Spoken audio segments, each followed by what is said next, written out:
Hello and welcome to Lost Love Chronicles.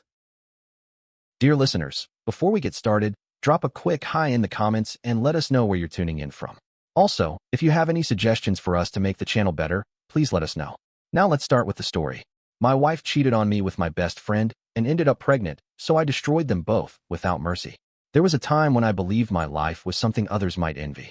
Not because it was glamorous or wealthy, but because I thought I had what most people spend a lifetime searching for: a strong marriage, a home filled with laughter, and a best friend I could count on. Olive and I had been married for 5 years. Sure, we had our ups and downs like any couple, but I never imagined those downs would be enough to destroy everything we'd built. I remember how she used to look at me in the early days, that spark in her eyes, like I was her whole world. Together, we had built a life, brick by brick, through sleepless nights and shared dreams. I worked long hours at the firm, but I always tried to make sure Olive didn't feel neglected. Friday nights were sacred movie nights with Chinese takeout, her head resting on my chest while we watched the same romantic comedy she adored, even though I could barely stand them. Dylan was part of that life, too, my best friend since college. If there was one person I trusted outside my marriage, it was him. We met during our first year at university, bonding over late-night study sessions and our shared hatred for calculus. We'd been through everything together: heartbreaks, job losses, and eventually my wedding. He was my best man, the one who toasted me as the luckiest guy alive for finding someone like Olive. Back then, I agreed. But luck, I would come to learn, is the most fragile thing in the world. At first, it didn't seem like anything unusual was happening between Olive and Dylan. They'd known each other for years because of me, and they got along maybe too well. I used to joke that they had their own secret friendship, the way they teamed up to tease me in conversations. I never thought much of it. If anything, I appreciated how well they clicked. Then small things started to shift. Olive grew distant in subtle ways. Our conversations became shorter, less warm. When I reached for her at night, she'd pull away, mumbling something about being tired. Her phone, which she used to leave carelessly on the nightstand, was suddenly always face down, silenced. I noticed, of course, but I told myself not to overthink it. Every couple goes through phases. We were stressed. We were busy. It was nothing. Then Dylan started canceling our usual weekend basketball games, saying work was keeping him busy. He barely returned my calls. And when we did talk, something felt off in the way he avoided my eyes, how he rushed our conversations. Looking back now, I hate how naive I was. How easily I accepted their half-hearted excuses. How I ignored the signs that were right in front of me. But at the time, I trusted them completely. So when Olive started working late more often, when she came home wearing cologne that wasn't mine, I still convinced myself I was imagining things. That I was just stressed. That I was being paranoid. The house was dark when I got home. No sign of Olive. No message explaining why she hadn't come back. I sat on the couch and waited. Midnight passed. Then 1 o'clock. My phone stayed silent. It wasn't until after 2 a.m. that I heard the front door creak open. Olive stepped in, her heels dangling from one hand, her hair slightly messy, lips swollen in a way I hadn't seen in a long time. I didn't say a word. Just sat there, watching as she froze in the doorway, clearly surprised to find me still awake. "Oh," she said, like I was an unexpected inconvenience. "You're up." I stood. "Where were you?" She paused just for a second, but that second told me everything I needed to know. "Work ran late," she said finally, brushing past me. I didn't have my phone. A lie. I felt it instantly. Her words were too smooth, too practiced. But I didn't press her. Some part of me still clung to the hope that things were okay, that the woman I loved wouldn't betray me. If I knew then what I know now, I wouldn't have let it go. I would have demanded the truth right there, that night. But I didn't. I let her pass me, let her climb into bed, let myself believe everything would return to normal, that it was just a misunderstanding. But it wasn't. That moment was the beginning of the end, and I was the only one who didn't see it. I don't know how long I stood there in the doorway, watching her walk by like I was invisible. Maybe seconds. Maybe minutes. Time felt meaningless. She didn't even glance my way as she kicked off her heels and headed upstairs. I heard the soft rustle of fabric as she pulled her dress off, the dull sound of it hitting the floor. The bed creaked as she climbed in, as if it were any other night. As if she hadn't just spent hours in another man's arms. I didn't follow her, not right away. I sat back down, staring blankly at the flickering light of some late-night show I wasn't watching. My mind felt like it was splitting in two. One part of me, the rational, logical part, knew something was deeply wrong. Knew the woman I'd pledged my life to was slipping away. But the other part, the desperate, deluded part, kept whispering that maybe I was overthinking. Maybe I was just tired, stressed, imagining things. So I told myself all I needed was a conversation. We just had to talk, clear the air, fix what was broken before it was too late. I turned off the TV and headed upstairs, every step measured and quiet. Olive was lying on her side, her back to me. Her breathing was even, but I could tell she wasn't asleep. "Liv," I said gently, sitting on the edge of the bed. No response. I reached out and placed a hand on her shoulder. She flinched just barely, but it was enough to break something inside me. I swallowed hard, my throat dry. "Can we talk?" She sighed, then finally turned to face me. Her expression was blank, detached. "What is there to talk about?" she said flatly. I blinked. "Our anniversary, for one." She closed her eyes for a moment and let out another sigh. "Matthew, I told you I got caught up at work." "Without your phone?" I asked. She hesitated for just a moment before shaking her head. "I was busy. I didn't think to check it." A lie. We both knew it. The space between us was thick with unspoken truths, the kind that suffocate you slowly. "Liv," I said, my voice barely above a whisper. Is there someone else?" For a second, I thought she'd deny it. Maybe laugh, roll her eyes, call me paranoid. But she didn't. She went silent. And in that silence, I got my answer. My chest tightened, breath coming fast and shallow. My hands curled into fists in my lap. "How long?" I rasped. Still nothing. I forced myself to look at her, really look. Her lips were slightly swollen. A faint trace of unfamiliar cologne clung to her skin. Her eyes were tired, not the kind of tired that comes from work, but from something else entirely. I stood, suddenly, every nerve in my body vibrating with rage I could barely contain. "Who is it?" She said nothing. "Then, you don't want to know." Her voice was soft, almost kind. I laughed, a dry, bitter sound that didn't feel like mine. "Oh, I promise you I do." She sat up and ran a hand through her hair, still avoiding my gaze. And that's when I knew she couldn't look at me because I already knew. Because deep down, I had known for a long time. A cold dread unfurled in my gut. "Olive," I said, my voice dangerously low. "Tell me, right now." She took a slow breath, then exhaled. "It's Dylan." The world spun. I felt like I'd been punched, all the air driven from my lungs. I had prepared myself for the worst, but not for that name. Dylan, my best friend. The man I trusted like a brother. The one I'd let into every corner of my life. For a moment, I thought I'd misheard her. That my brain was scrambling for a different explanation. But she was looking at me now, and there was no mistaking the truth in her eyes. It was him. It had been him. I took a step back. I needed space. I needed to breathe. The room suddenly felt like it was collapsing inward. My heart pounded so hard I thought it might burst. I wanted to scream, to break something, to demand answers. But all that came out was a whisper. "How long?" She opened her mouth, then closed it again, as if weighing whether to spare me or finish the job. Then she let out a breath. "A year." I almost fell. A year. My wife. My best friend. For an entire year, they had been lying to me, smiling in my face, pretending. And I had welcomed it. Welcomed him. Called him family. A choked sound slipped from me, part laugh, part sob. I'd been played. Made a fool of. I looked at her, the woman I once promised forever to, and realized I didn't know who she was anymore. "I want you out," I said at last, my voice hollow. Something flickered in her expression, something almost like sadness, but she masked it quickly. "That won't be necessary," she said coolly. "Dylan and I, we're moving in together." My stomach turned. "You're what?" She stood, smoothing out her dress like she hadn't just ripped my heart out of my chest. "I fell in love with him, Matthew," she said. "And we're expecting a baby." Silence. For the first time in my life, I understood what true devastation felt like. I staggered backward, my legs barely holding me up. She reached out, maybe to offer some half-hearted comfort, but I flinched away. "Get out," I said, my voice unsteady. She paused, then gave a small nod. And just like that, she walked away, leaving me in pieces. I stood in the center of the house, my house, staring at the spot where Olive had been only moments before. Her words crashed over me again and again, each one heavier than the last. Dylan. She had chosen Dylan, my best friend. My brother in every way but blood. And now they were having a child. I clenched my fists until my nails bit into my palms, the sharp pain the only thing keeping me from sinking into complete numbness. This wasn't some nightmare I could wake from. This was my life now, twisted and cruel. I stumbled toward the living room, my body trembling with every breath. I needed to sit, to think, but how does anyone even begin to process something like this? A full year. For an entire year, the two people I trusted more than anyone else had been lying to me. Olive had slept beside me, smiled at me, whispered "I love you" while cheating with the man I considered family. A hollow, humorless laugh escaped my lips. I had been so blind. The sound of movement upstairs pulled me from my daze. I forced myself to my feet and slowly climbed the stairs. She was packing. My wife was upstairs, calmly putting her things together to leave me for him. I should have shouted.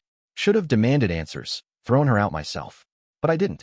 I just stood there at the bottom of the stairs, listening fabric rustling, the soft clink of her jewelry box.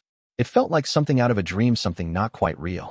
Then she came down, a suitcase in one hand, her other hand resting gently on her stomach. Her stomach. I couldn't look at her.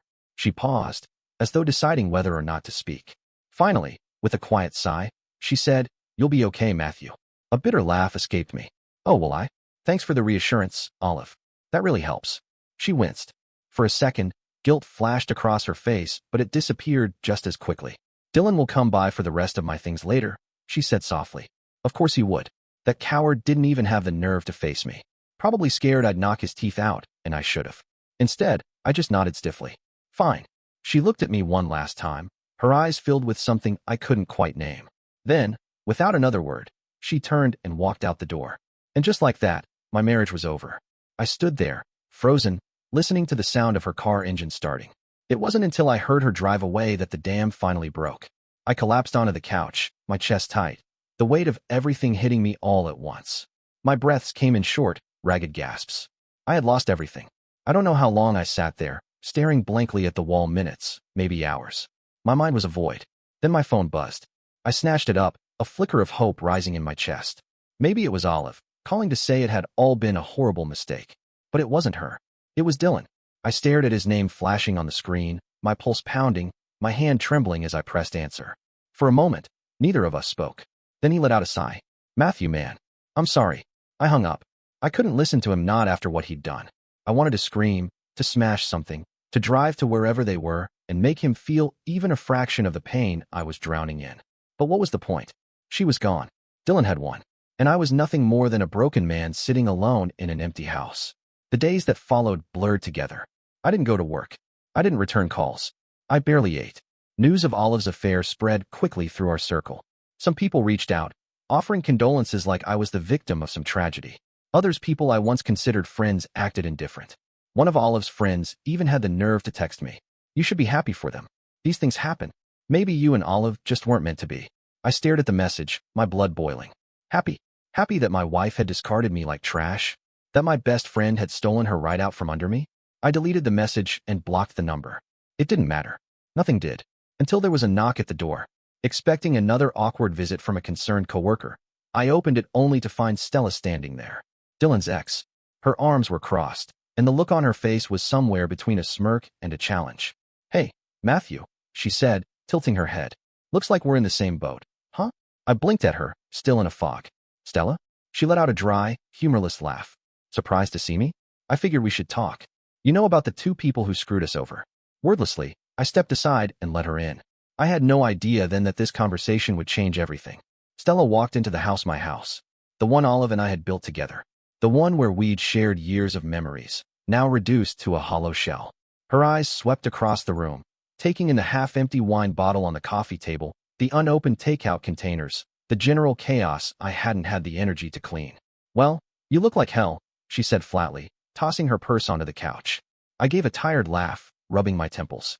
"What did you expect? My wife left me for my best friend." She scoffed, folding her arms. "Correction, ours left us for each other. You're not the only one who got burned, Matthew." For the first time, I really looked at her. Stella had always been striking, dark hair, piercing eyes, and a presence that naturally drew attention. But now, there was something different in her expression. Something harder. Sharper. "Why are you here?" I asked, my voice raw from days of drinking in silence. She smirked. "Because I'm not the kind of woman who lets betrayal slide. And something tells me, neither are you." I frowned and shook my head. "What are you talking about?" "I'm talking about them, Matthew," she said, leaning in. "Olive and Dylan. They didn't just betray us, they humiliated us. And you're really going to sit here and let them win?" I let out a bitter laugh and sank back onto the couch. "What the hell do you want me to do, Stella? Storm their house and drag them out by the hair?" She raised an eyebrow. "Tempting. But no, I have a better idea." I exhaled slowly, rubbing a hand over my face. "Stella, I'm not in the mood for whatever revenge fantasy you're cooking up. My throat tightened. "I just need to survive this." She sighed, and for a moment, her expression softened. "I get it, Matthew. Believe me, I do. That first week after Dylan dumped me for your wife, I was a wreck. But then I realized something: I shouldn't be the one suffering. They should." I shook my head. "And how exactly do you plan to make them suffer?" She leaned in closer, her voice low and deliberate. "Dylan's business is in trouble." I blinked. What? Her lips curled into a slow, knowing smile. He doesn't talk about it much, but I know things. His company is barely staying afloat. If we play this right, we can make sure he loses everything. I should have shut her down. I should have told her I wasn't interested in revenge. But something inside me, something hurt, and Hollow leaned in instead. Go on, I said. Stella grinned. I knew you'd come around. She left that night, but her words wouldn't leave me.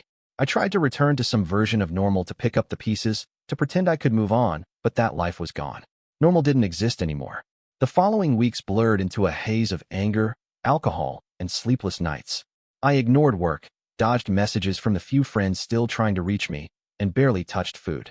One night, I found myself parked outside Olive and Dylan's new place. It was a nice house, big, probably one of those overpriced homes in a gated neighborhood. Through the large windows, I could see the warm glow of their living room. Then I saw them. Olive was curled up on the couch, her head resting on Dylan's shoulder. He was stroking her hair, whispering something that made her laugh. My stomach twisted. That was supposed to be my life. Our future. I grabbed the steering wheel so hard it felt like it would snap. They didn't look guilty. They didn't look like people who had torn lives apart. They looked happy. That was the moment something inside me broke. The next morning, I called Stella. Tell me what you know about Dylan's business, I said, skipping any pleasantries. She sounded satisfied. I was hoping you'd come around. We met at a quiet cafe downtown, far from curious eyes. Stella laid everything out.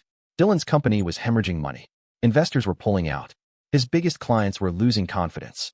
And if things continued on the same path, he'd be bankrupt within a year. All we need to do, she said, stirring her coffee, is give it a little push. I frowned. And how exactly do we do that? She smirked. We make sure his biggest investor pulls out. Permanently. I exhaled slowly. And how? How do we make that happen? Stella leaned in, eyes gleaming. Leave that to me. While Stella worked on orchestrating Dylan's downfall, I focused on rebuilding myself. I threw myself into work, accepting a new position at an investment firm, ironically, one of Dylan's top competitors. Mr. Hargrove, the CEO, took an immediate liking to me. Within weeks, I was climbing the ranks, earning a reputation as one of the company's most promising strategists. I started hitting the gym, quit drinking, and committed myself fully to the grind. Slowly, steadily, I began to feel like myself again. But the truth was, I wasn't the same man Olive had left behind. That man had been naive, weak, crushed. The man I was becoming? He was going to make them pay. 3 months later, Dylan lost his biggest investor. Stella had played her part flawlessly, persuading the investor that Dylan's company was unstable and risky. The fallout was swift. Word spread. Clients began pulling out. And Dylan was unraveling. Olive, clueless as ever, remained in the dark. As far as she was concerned, everything was fine. She was pregnant, planning her new life, blissfully unaware that the man she'd chosen was barely holding it together. Dylan had no idea that the person behind his collapse was the one he'd betrayed. And this was only the beginning. I wasn't just going to make him hurt. I was going to dismantle him, piece by piece. The signs of his decline were subtle at first: dark circles under his eyes, jittery behavior, an edge in his voice that hadn't been there before. I noticed because I was watching. Every step, every crack. I didn't just want him to fall. I wanted him to feel it, to experience what it's like to see everything you've built fall apart. And Olive? She kept playing house, blissfully unaware that the foundation of their new life was already rotting. The best part? She never saw me coming, setting the trap. Stella and I met at a high-end restaurant downtown. She looked stunning in an elegant black dress, sipping her martini, as if we weren't casually plotting someone's ruin over appetizers. You've been watching him, she said with a smirk. I nodded, stirring my whiskey. He's slipping. She leaned in, her voice dropping. Good. Now it's time to speed things up. I raised an eyebrow. How? She smiled wickedly. You've got Hargrove wrapped around your finger now, don't you? I let out a breath and nodded. Mr. Hargrove had become something of a mentor. He respected my judgment, valued my insights. And most importantly, his firm was one of the biggest investment players in the city, which meant we could shape the narrative. I think it's time we feed him some bad intel, Stella said, swirling her drink. Let the right people hear that Dylan's company is circling the drain. One final push. I smirked. You're ruthless. She grinned. And you love it. She wasn't wrong. The execution. The next day, I scheduled a meeting with Hargrove. We sat in his office, the floor-to-ceiling windows framing a stunning view of the city. You've been keeping an eye on Westbrook Capital? I asked casually, referring to Dylan's company. Hargrove leaned back, crossing his arms. I have. It's been struggling, hasn't it? I nodded. More than they're letting on. Their revenue's drying up. Investors are getting nervous. He raised an eyebrow. And how do you know this? I leaned in slightly, my voice steady. Let's just say I have sources. He studied me for a moment, then nodded. If what you're saying is true, this might be the perfect time to pull the plug on any partnerships we've been considering with them. I took a sip of my coffee, hiding my satisfaction. Probably a smart move, I said. It was done. With just one conversation, I had planted the seed. By the time the whispers spread to the right ears, Dylan's business would suffer a blow he couldn't recover from, and he'd never know where it came from. Cracks in their perfect life. A week later, word came through mutual acquaintances that Dylan had lost another major investor. His company was officially drowning. And the best part? He had no idea I was behind it. I pictured him, sitting at his desk, staring helplessly at spreadsheets that refused to add up, watching his so-called empire crumble around him. He had taken my wife. Now, I was taking everything else. But I wasn't finished. No, I wanted him to lose more. I wanted Olive to start doubting him. The beginning of Olive's regret. I ran into her by chance, or so she thought, at a small cafe near my office. I had made sure to be there, knowing it was a place she frequented. She was sitting alone, her baby bump unmistakable now. Someone better.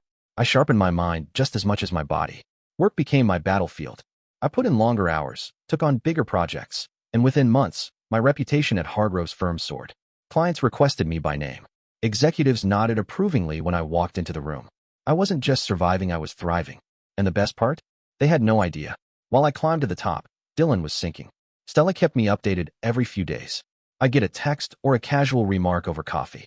Stella, he lost another contract today. He looked like he was going to throw up at the office. Stella, investors are pulling out left and right. His company is bleeding. Stella, rumor has it he's starting to panic. I read those messages and smiled. It was happening, everything I said in motion. The whispers reaching the right ears, the lost contracts, the tightening financial strain around his neck. And the beauty of it? He still had no clue it was me. Then came the moment I'd been waiting for, the moment Olive started seeing the cracks. It began slowly. A missed dinner because Dylan was working late, more like scrambling to save his company. A tense conversation in public where she reached for his hand, only for him to pull away. A tired, hollow look in her eyes when she thought no one was watching. But I was watching, and Stella made sure to keep me informed. One night, she called me, her voice tinged with amusement. "You're not going to believe this," she said. "Try me," I replied.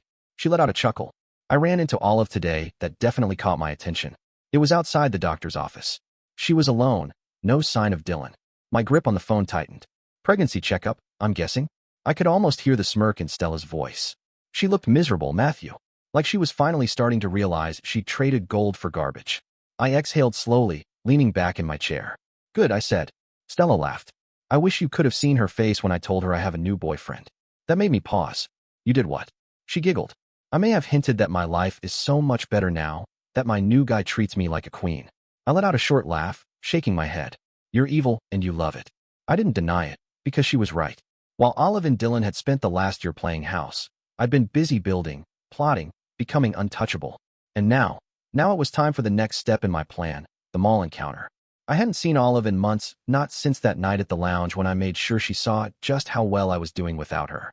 So when I turned the corner at the mall and saw her standing there, pushing a baby stroller, I almost laughed at the irony. She was holding a sleeping infant, her hands gripping the stroller handle a little too tightly. She looked exhausted, no makeup, dark circles under her eyes. Her clothes, though still stylish, lacked the effortless elegance she once had. This was not the Olive I once knew. When she looked up and saw me, her face went pale. Her lips parted as if to say something, but no words came out. I smirked. "Olive." She swallowed hard, blinking rapidly. "Matthew." Her voice wavered. I could see the storm of emotions behind her eyes: shock, regret, something dangerously close to longing. I let the moment linger, savoring the way she squirmed under my gaze. Then I made my move, flipping the power dynamic. I glanced at the stroller. "So this is the child you threw everything away for." She winced. "Matthew, don't." I cut her off with a chuckle, shaking my head. "Relax, Olive. I'm just making conversation." I let my eyes sweep over her, deliberately slow. "You look different." Her lips pressed into a thin line. "It's been a long year." I tilted my head. "Has it?" She exhaled sharply, looking away. "You wouldn't understand." I laughed, a deep, genuine laugh that made her flinch. "Oh, Olive, I understand more than you think." Her gaze snapped back to mine, searching for any sign of weakness, but there was none. The man standing before her was not the broken, bitter, pathetic man she'd left behind. She knew it. I saw it in the way she hesitated, the way her fingers twitched nervously against the stroller. She'd expected me to be shattered, but instead, I was thriving. And that realization was killing her the final blow. I could have ended the conversation there, walked away, leaving her to stew in her regret. But where's the fun in that? So I leaned in slightly, lowering my voice just enough to make her hang on every word. I heard about Dylan. Her shoulders stiffened. What about him? I shrugged, feigning nonchalance. That his business is tanking, that he's drowning in debt, that he's not handling the pressure well. Her face grew even paler, confirming what I'd already suspected: their perfect life was anything but. I smirked. Didn't take long, did it? Her breath hitched, and for a moment, I thought she might cry. But then, the moment I'd been waiting for finally came. She whispered, barely audible. I made a mistake. Boom. There it was, the confession, the regret, the proof that I had won. I let her words hang in the air for a moment before chuckling and stepping back. Yeah, you did. Her eyes snapped up to mine, desperation flickering in them. Matthew, I raised a hand to cut her off. Save it, Olive. Then, as if the universe had perfectly scripted this moment, Stella appeared at my side. She wrapped her arm around mine, her smile bright and knowing. Hey babe, sorry I took so long. I turned to her, my smirk widening. No problem, sweetheart.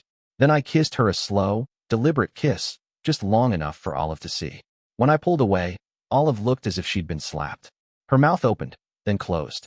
For the first time in her life, Olive was speechless. And that was the sweetest revenge of all.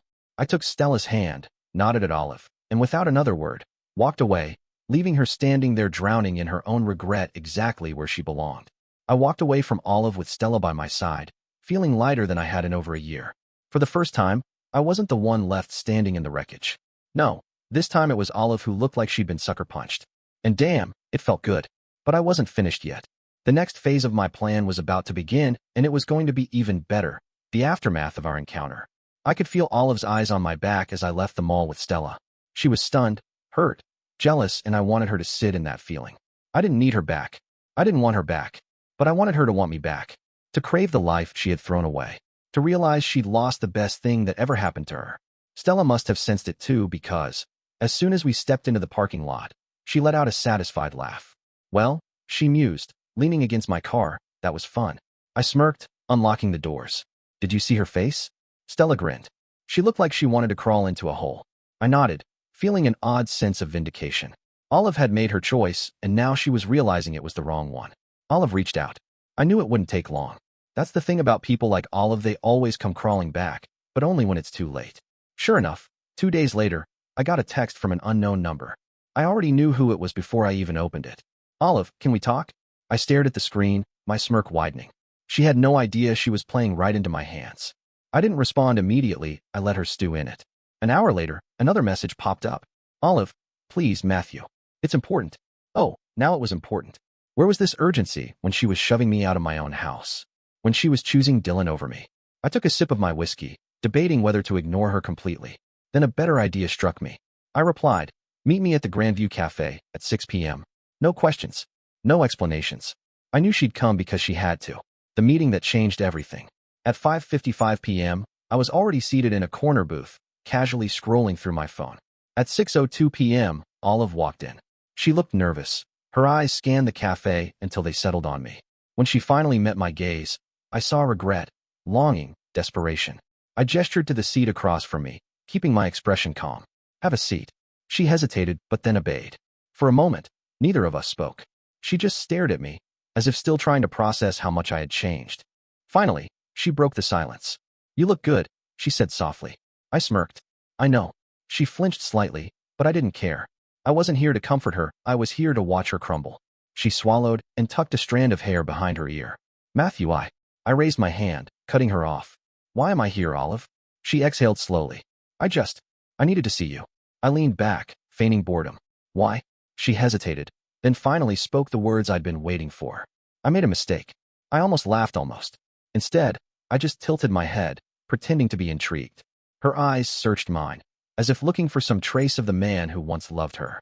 Too bad that man was dead. I thought Dylan was the right choice, she admitted, her voice cracking slightly. I thought we had something real. I raised an eyebrow. Now, she looked down at her hands. Now I realize I was wrong. I let the words settle, watching her squirm, then delivered the final blow. That's too bad, I said, my voice cold and unbothered, because I moved on a long time ago. She froze. Her lips parted slightly, but no words came out.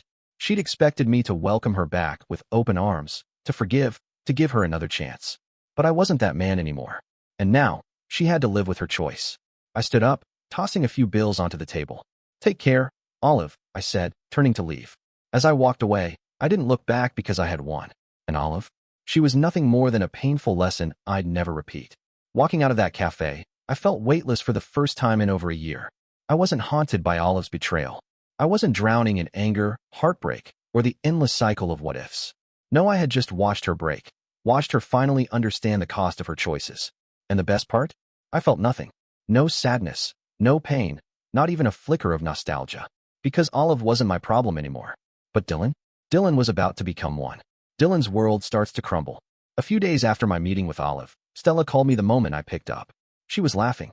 "You're not going to believe what I just found out," she said between chuckles. I smirked. "Try me." She exhaled, amused. "Dylan's company is officially finished. He's drowning in legal trouble, unpaid debts, and get this, his investors are suing him for fraud." I leaned back in my chair, grinning. "Oh, that's beautiful," she hummed in agreement. I knew she'd appreciate it.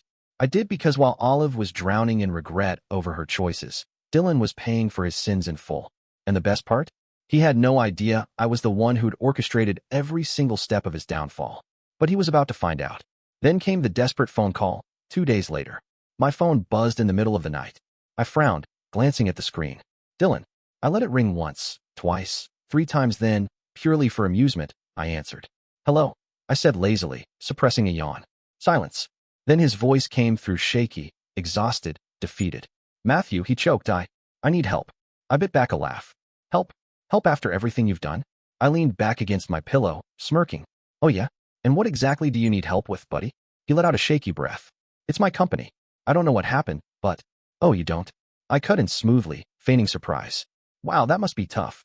He hesitated. "Matthew, please. I'm drowning here. Investors pulled out. Legal fees are piling up, and Olive..." He stopped abruptly.